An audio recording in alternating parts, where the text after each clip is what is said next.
नमस्कार। आज हम ना एकदम स्क्रैच से एक ऐसा डेटा स्ट्रक्चर बनाएंगे जो हमारे रोज के डिजिटल एक्सपीरियंस के पीछे छिपा होता है। और हाँ, हम इसे पाइथन में बनाएंगे। यकीन मानिए, ये कॉन्सेप्ट प्रोग्रामिंग स्किल्स को एक बिल्कुल नए लेवल पर ले जाएगा। अच्छा, चलिए एक बहुत ही आम सी चीज से शुरू करते हैं। हम सब अपने ब्राउजर में बैक और फॉरवर्ड बटन तो इस्तेमाल करते ही हैं, है ना?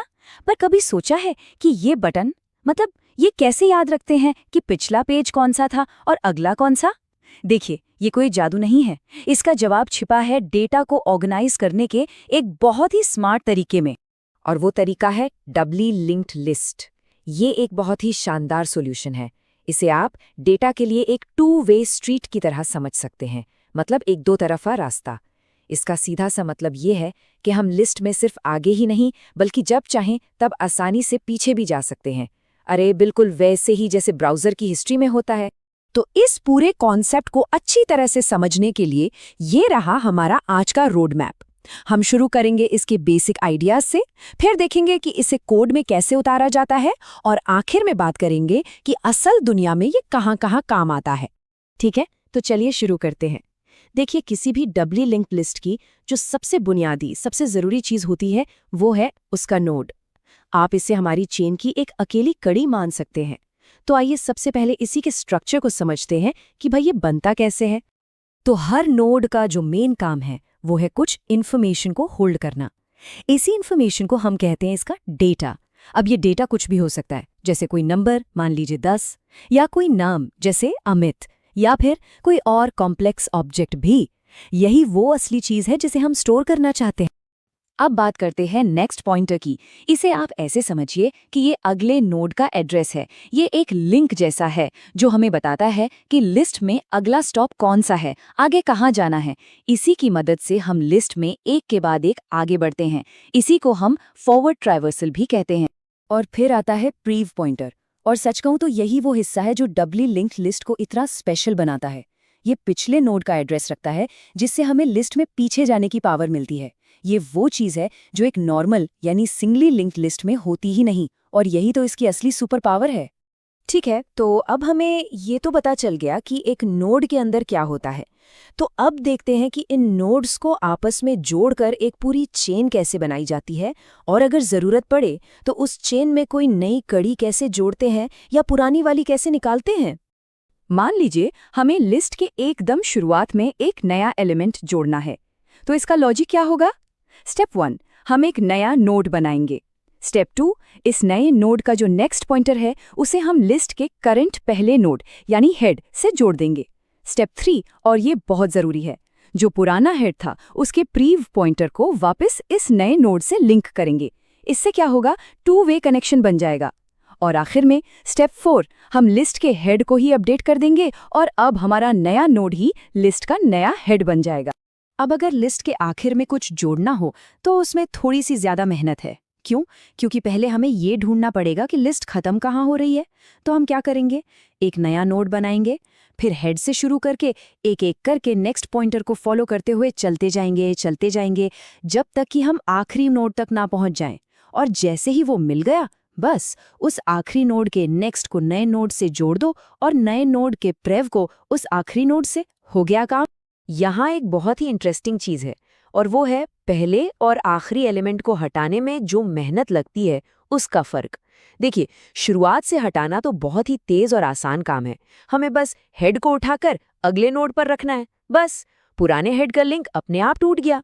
लेकिन आखिर से हटाने के लिए हमें फिर से वही करना पड़ेगा।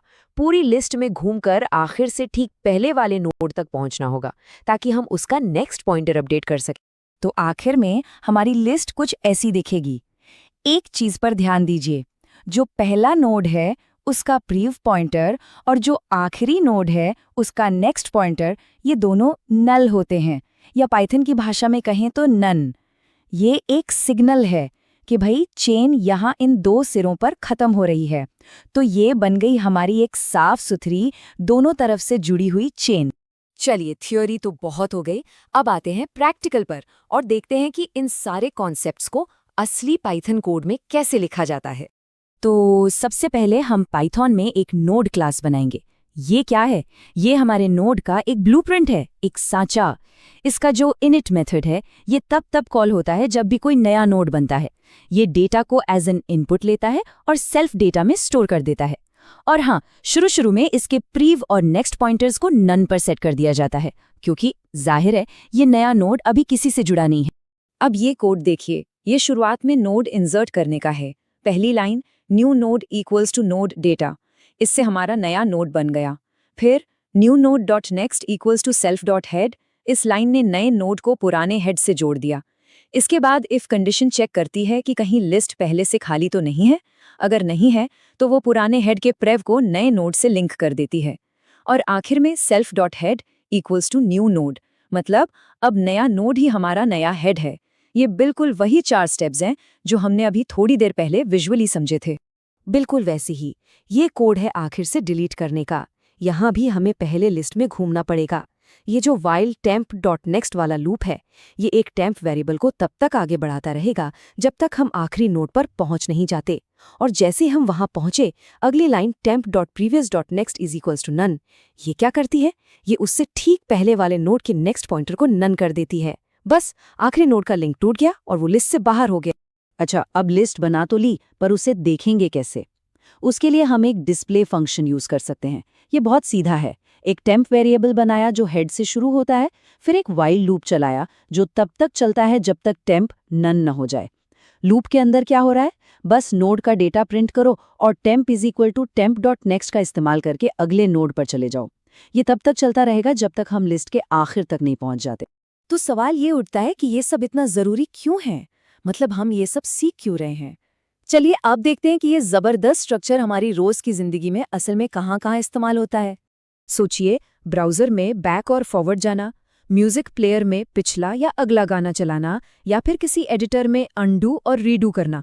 इन सब के पीछे यही तो है। इस स्ट्रक्चर की जो खासियत है वो यही है कि ये अपने पिछले यानी प्रीवियस और अगले यानी नेक्स्ट एलिमेंट को याद रखता है। तो यहाँ सबसे ज़रूरी बात क्या है? वो ये है कि हम एक सिंपल से नोड से शुरू करते हैं और बस उसे अपने पिछले और अगले दोनों पड़ोसियों से जोड़कर हम एक सीधे साधे एक तरफा रास्ते से कहीं ज्यादा पावरफुल और फ्लेक्सिबल सिस्टम बना लेते हैं। आखिर में सारी कहानी इसी एक नंबर पर आकर टिकती है, 2। हर एक नोड में 2 पॉइंटर्स होते हैं, एक नेक्स्ट और एक प्रिव। और यही 2 पॉइंटर्स हैं जो हमें आगे और पीछे दोनों तरफ जाने की वो कमाल की ताकत देते हैं जो इस डेटा स्ट्रक्चर को इतना यूजफुल बनाती है। तो इस पूरी जानकारी के साथ अब आप कंप्यूटर साइंस के एक बहुत ही ज़रूरी कॉन्सेप्ट को सिर्फ समझ ही नहीं चुके हैं, बल्कि अब आप इसे पाइथन में खुद बनाने के लिए एकदम तैयार हैं। कहते हैं ना, सीखने का सबसे अच्छा तरीका है खुद करके देखना। तो अब अगला स्टेप क्या है? इस ब्लूप्रिंट को उठाइए और इसके साथ कुछ बनाइए। इस कोड की प्रैक्टिस कीजिए, इसमें कुछ नए फंक्शंस जोड़ने की कोशिश कीजिए और देखिए कि आप इसके साथ और क्या-क्या कर सकते हैं। तो जाते जाते एक सवाल के साथ छोड़ता हूँ, क्योंकि यह स्ट्रक्चर हमें एक तरह से पास्ट और फ्यूचर की मेमोरी देता है, तो इस 2 वे स्ट्रीट वाले पावरफुल आइडिया को और कहाँ-कहाँ इस्तेमाल किया जा सकता है, जरा सोचिए इसके बारे में।